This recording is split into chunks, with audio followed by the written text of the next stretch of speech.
श्री राम पर नेपाल के दावे में दम नहीं, बेदम है केपी शर्मा ओली का दावा। पुराणों में श्री राम के भारतीय होने का जिक्र, वाल्मीकि रामायण में सरयू किनारे के अयोध्या का जिक्र, स्कंद पुराण में भी अयोध्या को बताया गया राम की जन्मभूमि।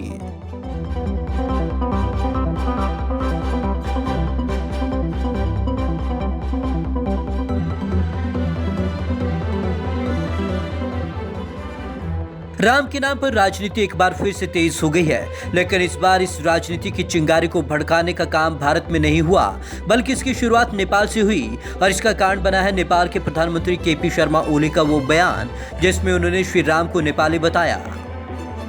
ओली के दावों में कोई दम नहीं। हालांकि ओली के दावों में कोई दम नहीं है, ये निराधार बेतुका है। हकीकत यह है कि भगवान राम का जन्म अयोध्या में हुआ था, जो उत्तर प्रदेश में है। ये इसलिए भी बेदम है क्योंकि नवंबर 2019 में सुप्रीम कोर्ट ने राम जन्मभूमि बाबरी मस्जिद विवाद के फैसले में ये स्वीकार किया था कि अयोध्या ही भगवान राम का जन्म स्थान है। ग्रंथ भी भगवान राम को बता रहे भारतीय। इस फैसले में पुरातत्वविदों की रिपोर्ट्स के साथ ही वाल्मीकि रामायण, स्कंद पुराण, पद्म पुराण, महाभारत और रामचरितमानस जैसे ग्रंथों का भी रेफरेंस लिया गया है। वाल्मीकि रामायण में अयोध्या की जो लोकेशन है वो सरयू नदी के पास है। सरयू नदी का जिक्र रामायण में कई बार आता है। कई ग्रंथ हैं, कई श्लोक हैं जो ये बताते हैं कि राम का जन्म अयोध्या में हुआ और ये अयोध्या भारत में ही मौजूद है। नेपाल और राम का रिश्ता। ऐसा नहीं कि नेपाल से राम का कोई रिश्ता नहीं है। नेपाल के जनकपुर को राम का ससुराल माना जाता है। यहाँ आज भी राजा जनक का महल है जिसमें सीता स्वयंवर के दौरान दृश्य जीवित हैं। कुछ टुकड़े उस धनुष के भी यहाँ संग्रहित किए हुए हैं जो सीता स्वयंवर के दौरान राम ने तोड़ा था। नेपाल के दामाद हैं श्री राम। इस स्थान को लेकर नेपाल की आस्था अगाध है। भगवान राम नेपाल के दामाद हैं, लेकिन बेटे नहीं, क्योंकि वाल्मीकि रामायण में राम बारात का जिस रास्ते का वर्णन है वो जनकपुर से मगध यानी कि वर्तमान बिहार के रास्ते अवध यानी मौजूदा अयोध्या तक आता है। स्कंद पुराण में अयोध्या का जिक्र। वाल्मीकि रामायण ही नहीं बल्कि स्कंद पुराण में भी राम के जन्म स्थान को जगह दिखी गई है, वो अयोध्या ही है। इस ग्रंथ के बारे में पुरातत्वविदों और इतिहासकारों का मत है कि ये 7वीं से 9वीं शताब्दी के बीच लिखा गया। स्कंद पुराण के अयोध्या महात्म्य के वैष्णव कांड में 18वें 19वें श्लोक में लिखा है कि वशिष्ठ आश्रम से उत्तर और लोमेश आश्रम के पश्चिम में और विघ्नेश्वर के पूर्व में वो भूमि है जहां राम का जन्म हुआ।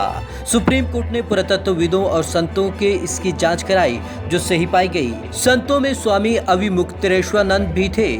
सुप्रीम कोर्ट के फैसले में उनके नाम का कई बार जिक्र किया गया है। वाल्मीकि रामायण ईसा से 300 से 200 साल पहले की।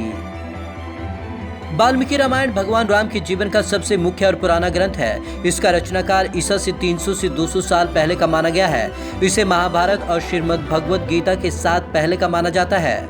वाल्मीकि रामायण के बालकांड के 18वें अध्याय से 8वें से 12वें नंबर तक के श्लोक राम जन्म और अयोध्या के बारे में है।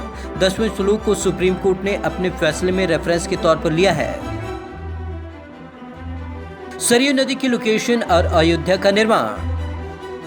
वाल्मीकि रामायण में अयोध्या नगरी का पूरा वर्णन मिलता है। सरयू को पुण्य देने वाली नदी माना गया है। इसी नदी के एक हिस्से को घाघरा नदी के रूप में जाना जाता है। वाल्मीकि रामायण में स्पष्ट उल्लेख है कि अयोध्या सरयू के किनारे बसी है। रामचरितमानस में भी राम जन्म अयोध्या में। तुलसीदास रचित रामचरितमानस में भी राम की जन्मभूमि अयोध्या बताई गई है। रावण से त्रस्त देवता भगवान ब्रह्मा के पास सहायता के लिए जाते हैं और भगवान उन्हें आश्वासन देते हैं। ब्रह्मा की स्तुति से प्रसन्न भगवान विष्णु आकाशवाणी के जरिए देवताओं और पृथ्वी को धीरज बताते हुए आश्वासन देते हैं कि मैं राम के रूप में अवतार लूंगा। बालकांड के 186वें दोहे के बाद की चौपाइयों में इसका उल्लेख है। बालकांड के 186वें दोहे के बाद की चौपाइयां। रामचरितमानस में बालकांड के 186वें दोहे के बाद की चौपाइयां भी इसका प्रमाण देती हैं कि श्री राम का जन्म भारत में हुआ, न कि नेपाल में। इसमें श्री राम कहते हैं कि हे मुनि, सिद्ध और देवताओं के स्वामियों, डरो मत। तुम्हारे लिए मैं मनुष्य का रूप धारण करूंगा और उद्धार या यूं कहें कि पवित्र सूर्यवंश के अंशों सहित मनुष्य का अवतार लूंगा। कश्यप और अदिति ने भारी तप किया था, मैं पहले ही उनको वर दे चुका हूँ।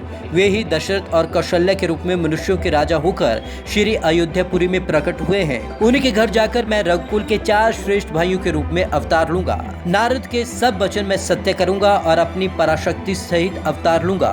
Bureau report, Punjab Kesari TV, Chandigarh.